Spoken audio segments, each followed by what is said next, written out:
Okay, welcome to JH586. Hello, shooters, loaders, and casters.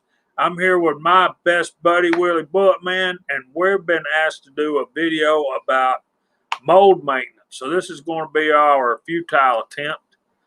This is for Tex-I-Can. He asked me on the Scotsman's live stream, foreign and domestic, last week to do a video about taking care of our molds, and we've asked several people to join us, but things come up and stuff like that. So I got my buddy Willie to help me explain some of this. So a lot of the stuff that we do to take care of our molds, I know Willie's got some molds that are still warm over there. Most of the stuff we do as far as just regular routine maintenance are done either during our casting stuff or right after we cast, while they're still warm. Like, for example, cleaning our sprue plates and lubing those down and that kind of stuff. Grab one thing right from here. Wouldn't you say so? Oh, absolutely. Absolutely. Like right now, I just got done casting a bunch of 10 mil 40 cals and a bunch of 357s from semi-wad cutters, two different semi-wad cutters, and bullet nose, a double-ended wad cutter bullet nose, I guess you'd call it, a little bubble on top of the bullet. And then I have an old 30 cal 3-cavity mold right now that I just did. But what I do when I heat my molds up on a hot plate, just like you do, Jamie. Right. I don't have a can to put over it, like Uncle Jim has that long pancake grill maker, and he has a lid over it, and you cut a hole. Well, when my son finally does go back to work, I'm gonna have him bring me like a big tomato can or refried bean can, any type of can. I'll cut a hole like you guys do. But when I put my mold on my hot plate, I just put tinfoil over it. Since I don't have a can, I drape it with tinfoil to radiate the heat through the mold. I can actually get these molds so hot that when I pour lead in them, it takes a while for the bullet to turn hard, slick, whatever you call it, for them to get solid. So you can overheat your mold, and you can warp a mold by doing that also. That happened to Andy 79Z28, but he was doing zinc, but he overheated it before he put zinc in it and warped it a little bit, I believe. That's what he told me. But if you can, and I don't know about you, I like these long hospital Q-tips. That's what I use with the 2-cycle engine oil. There you go. You got double ender. I have the single end because everyone knows I've been in the hospital for so long. There you go, right there, 2-cycle oil. Mine's been outside and all that, so because that's where I do my casting. But yeah, let me just and this works better on a hot mold. One of the things I like to do is take and just dump it like that and to take the top off. And generally speaking, you're going to have enough to do what you need to do right there in the cap. So I like to get it on my Q-tip like that. And then we'll hit these. I have 3 molds over here, and these tend to be the most common that we're using. This is the Lee 2-cavity mold. This is well, it don't matter what it is, but it's a 358 158 round flat. So right here on the sprue plate screw, we want to put a touch just right there. Rub that in on the, well, I'm going the wrong way. On the outside and the inside right there, and just like when this is hot, when your mold is still hot, that's going to penetrate down in there. Yeah, it wicks down in there. It wicks down in there. Another place you want to hit is right here on this hinge with your lube, and do it on both sides.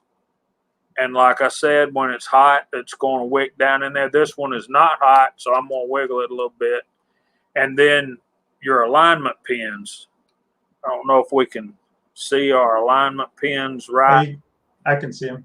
Right there. And then out here. We just want to touch those with our lube, and that's going to make them go into the alignment holes, which are on this side. right here, much better. And then you just work it a little bit, work that back and forth, get that in there. Another thing I like to do, and Willie, you might cringe at this, but I have a brass toothbrush, wire toothbrush, and I like to, while it's still hot, I like to just brush off that like that. Then I'll take it and do the bottom side, and you'll see these wear places on the underside of your sprue plate. Those are not wear places as much as it is lead, hot lead sticking to it, and you can just give that a scrub too, and you can see just a few seconds. That took a lot of that off. So, but for goodness sake, do not use steel brush. Use a bronze or brass brush. Exactly. A steel brush will kill your mold. Even on steel mold, do not use steel brushes. Because I have all my molds right here. All of them are steel except for one. I have an aluminum mold I wanted to bring out and talk about. Now, see, one thing, what I do, Jamie, and I don't know if you do, is I will also, oh, where's my camera? Right there. I put, when it's full of lead, I'll go down. That's why you can see the discoloration right here. That's just a little bit of oil. When these are full, I do that. So instead of going to the bottom of your screw plate, that does it automatically. You know, I saw, who was it?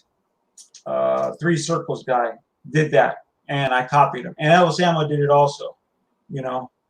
But Fortune Cookie, thank you very much. But do not do that with these holes empty, because if you get any type of alcohol or oil in these molds, you are definitely going to have wrinkle bullets. And you might as well let this thing cool down, scrub it with Dawn dish soap and carburetor cleaner first, and then Dawn dish soap, and then start all over.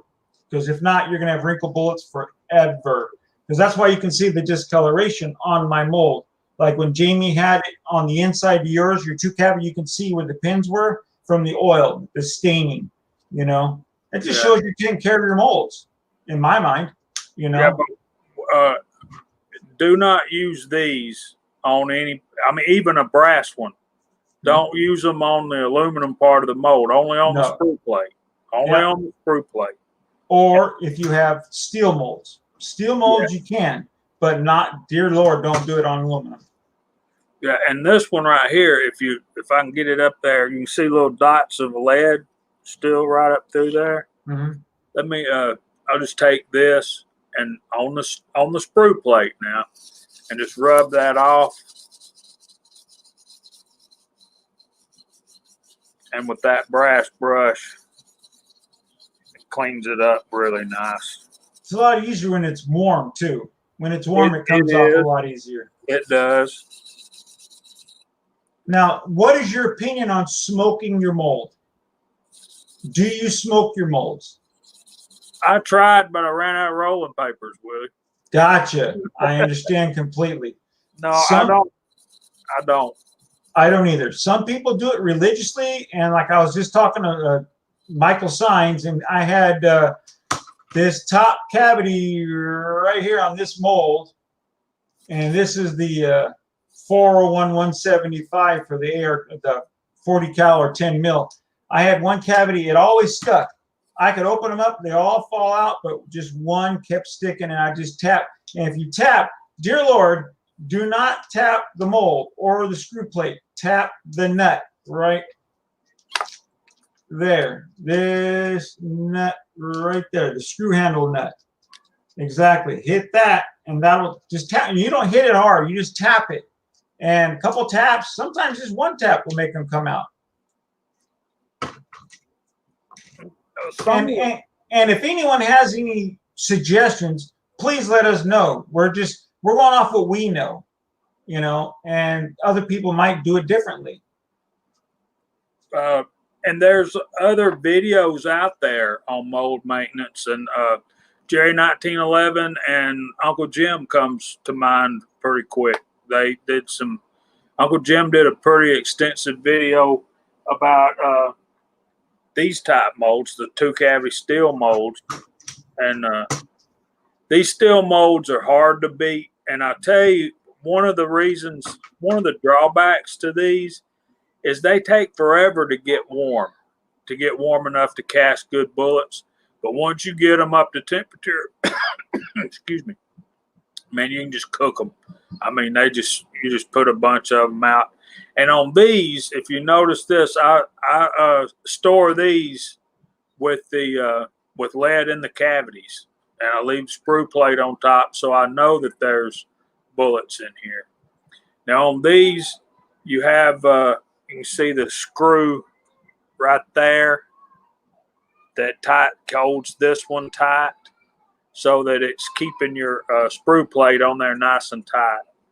And when you're dealing with these molds, I tend to take the same aspect on the screws that I do on when I'm gunsmithing. When I'm doing work on a gun, I find the screwdriver I have that'll best fill up that whole screw and not get it all boogered up. Now, see, this is a Lyman 358477. This is a semi-wad cutter, very popular design. This one I'm gonna have to do some work on because the person who had it before me let the cavities get pitted. So I'm gonna be doing some work on that, and I might do a video on that. But Charlie Brassstuffer has a great video on getting the pits out of the cavities like that. Basically, what you do is you take a drywall screw and screw it into the bullet, and then cut the head off. Put the screw shank into your drill or an electric screwdriver or whatever, and put some polishing compound on the bullet, and then lightly close the mold around it and just spin it in there until you get all the little pits out of the cavities. Or as much as you possibly can. I sent that 4-cavity mold to Cranky, that exact mold, to give a shot because he's never had a steel mold. So I sent him that one. I'm waiting for a video. Cranky. Love you, Cranky. He's a lucky feller. Now, these right here, these molds, let me see if I can find a pointer. You'll have to keep this screw here tight because that's your cam on your 6-cavity mold. That's what cams it loose. You have to keep this one up here tight as well. And then be careful of your handles. These Lee handles are cheap and they're readily available, and that's what we pretty much all use. But the wood will back off, and then if that happens, just knock them the rest of the way off, fill it up with epoxy, and stick them back on there. Or what I do is I drill holes through the wood all the way through the handles and pin it, and they'll never come loose. Yeah. Now on these, the 6-cavity molds, where's my little Q-tip? Places you lube on here is again right here. Just rub it a little bit with your oil on there, with your 2-cycle oil, being very careful not to get the oil into the cavities. Then you want to open this up, and I'm so hard getting used to this camera, and then put some right there on that stud right there, and that will aid in closing and opening the sprue plate. And then again here on both sides to keep your camming lever, your sprue plate handle lubricated. And of course your pivot, the pivot screw here on the mold handle itself. So yeah. So you do not do the top of your mold, like I was saying right here, when you have bullets in, you do not put any 2-cycle right there? I don't do that. Because I don't, particularly on these aluminum molds, I tell you what I will do, and I'm glad you brought that up, is preferably while the mold is still hot, I'll take a patch, just like you're cleaning a gun, and some mineral oil. This is just regular mineral oil you buy at the grocery store. This is the only gun oil I'll buy. Only gun oil I'll use. Because that's hoppies, basically. It's hoppies and outers. It's the same stuff. And I mix up my own Edge Red, which is better than hoppies number 9, whatever. And I'll just take a couple of drops and put it on my patch like that. Gonna run off. And then I'll, after I brush it off with that brass brush, I'll just take it like this and just swipe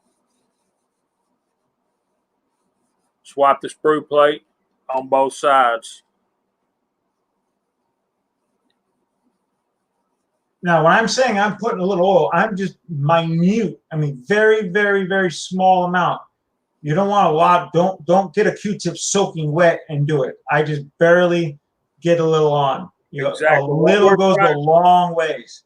And you can see, look at the gunk that came off of that. So they need to be cleaned. They need to be oiled. And then after I put the oil on there, I'll take another patch and wipe it off. Yes, I have a little hand towel that my wife didn't want anymore. So when the molds are still hot and I'm done, I wipe the mold, top the mold and bottom of the screw plate, I wipe clean. Now, one thing I've been having for some reason is this top bolt is loosening on me. So I'm thinking about pinning it, drilling and putting a little pin in to keep it from rotating. I don't know why it's loosening on me, but it's real simple to keep a little wrench and tighten it. But I hate when things like that happen. Yeah, a nut driver works real well for that. If you got a nut driver that's that size. But don't do it when your mold's hot. You can pull the threads out by over tightening it. Right. You want to do it when it's cold. I learned that the hard way on one of my molds. Remember, keep in mind too, guys, if you're going to drill a hole like Willie's talking about, basically you're going to drill a hole either right here or on the end right here, and then tap it, and then run an Allen screw in there to hold this bolt tight. But you got to remember that this is aluminum, and the screw that you're going to put in there is like steel. That right there. Yes. But this is steel. So that's so long because I actually had to replace it. I buy these molds used, and someone stripped it. And thank goodness I was able to get the old one out and put a new one in. And I wanted a longer one just for safety. I just made me feel better, more giggles, you know. Now, normally I do not leave lead in my steel molds like I have now. And normally I don't do that because in California, you leave lead in it so they don't rust on you. Exactly. California, where I'm at, I hardly ever get rust on my molds because I keep them in a safe area, in a dry area. And I also have the little powder patches you get with your medicine to keep the moisture. Every one I get of those, I throw in my drawer with all my molds to keep the moisture out. You know, they're disposable. You see them turn colors, you throw them away, put another one in. You know, I have one in each gun safe too to keep my guns dry. Well, those are good tips, man. A lot of times we'll have trouble closing our molds all the way, particularly with the steel molds. And right now I'm having that problem because it cooled down on me, and I have this screw set for when it's warm. So I'll leave this like this until I warm. See, like what Jamie said, it's hard to heat these up. With a hot plate, I can get this thing cooking fast. So if you don't have a hot plate, if you just lean it in your pot and dip it, he's right. Steel takes a long time to warm up. But once they're warm, this will last forever if you take care of it, where this will eventually wear out, eventually. But one thing Lee did right, and I think everyone who has 6-cavity mold, this camming plate on your screw plate was a marvelous idea. I wish other manufacturers would do this like Lee did. This camming is so awesome, I think. Well, Willie, for routine maintenance, I guess that we about covered it.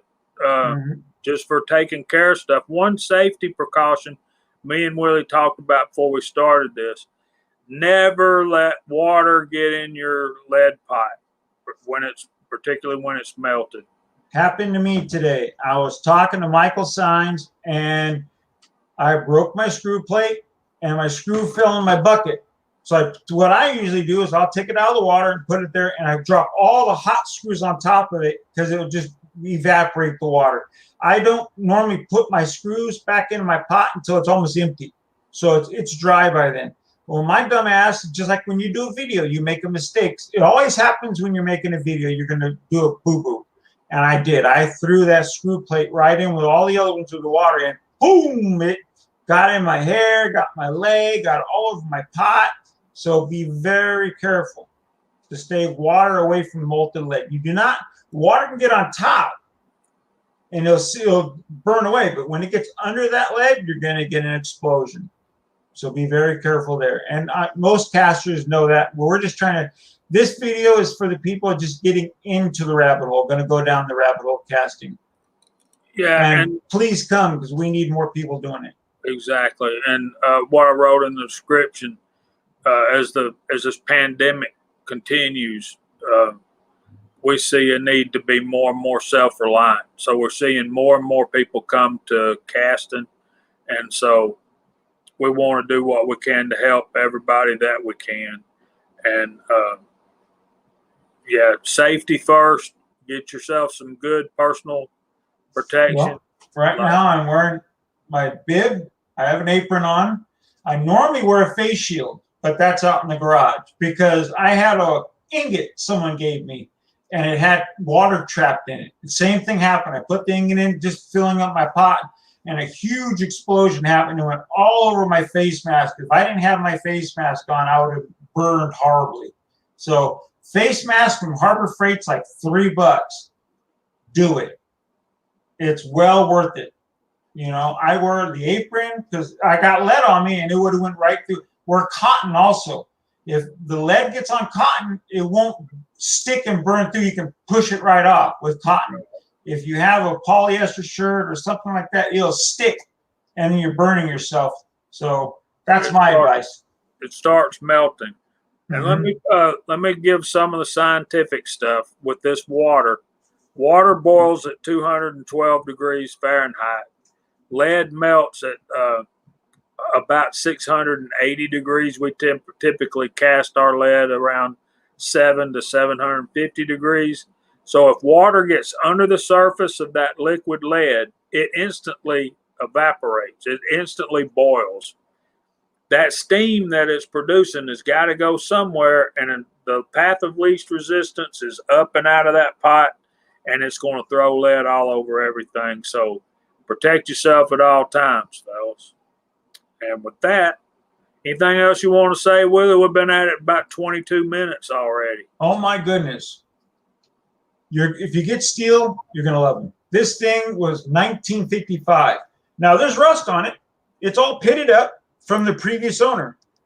I used a wire brush, cleaned it all off, and this thing still makes beautiful bullets. I love steel. Don't get me wrong. I love Lee 6 cavities. 2 cavities and me don't get along, but steel lasts forever if you take care of it. Okay. And it's hard because I'm sorry, Jamie, I didn't interrupt you. Some states are really humid, like where Jamie lives. If you don't take care of them, they will rust, and it's a pity. Yeah, we have a lot of humidity here, particularly in the summertime. So all my steel molds, the last pour I leave in the mold. So with that, I guess we're going to bid y'all a fond farewell till we see you next time. Tex-I-Can, I hope this helps, and hope it helps some other folks too. And we're going to put it up on the Reloaders Network first, and then probably go live public with it sometime tomorrow. So, and if you have any questions, ask people. That's what we're here for. You know, we're here to help. I'm here to help anyone if I can. I don't know everything. Hell, I probably missed a lot on this, but I think we covered a good basis for a beginner caster. And go down the rabbit hole. You can find yourself a Lee 420 pot a lot of times used because people get rid of them. Well, not right now because what's going on, but you can find them used. Pick it up and you don't even need it. You can ladle pour. Look at Fuzzy. Fuzzy's always ladle pour. Get a cast iron pot, put it on your camp stove, melt your lead, and pour it right in, and away you go. If you're going to do that, I highly recommend that Lyman ladle. It is really nice. Yeah, stay away from the lead. It's way too small, in my mind. Way too small, way too flimsy. Look, and since you brought that up, let me say it is essential that your ladle hold enough to fill at least one cavity completely without having to double dip it and pour it, because that ain't gonna work. You're gonna have wrinkle bullets. So we recommend the Lyman ladle if you're going to do ladle pouring. And so we're going to tell y'all bye. And any questions, put them in the comments. I'll try to find some links to Jerry 1911 and Uncle Jim's videos, and check out Charlie Brass Stuffer, Charles Irby. He does some great casting videos. Very smart man. He is. And if you have any question on zinc, I'm sorry, I don't mean to throw it because I can't get lead here. It's really hard. If you have questions on zinc, steel molds only, and ladle pour them, call me. I can give you my number. Get me on Discord or get a hold of Jamie, and I'll gladly talk you through it. Andy79Z28 is an awesome person for zinc. Eagle Eye Shooting, he does zinc also, and so do I. So that's it. I'm done. I'll shut up now. Oh, you're fine, man. All the information we can get to them, the better. So I'm going to be working on some zinc before long. So my last box I sent to Willie. So and I love it.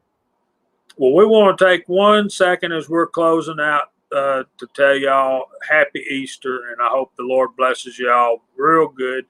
And we'll see y'all either tomorrow night on Sunday night, The Crazy Scotsman, tonight on Saturday nights, Uncle Jim, then Friday nights on Georgia Shooting Connection live stream at 8 o'clock.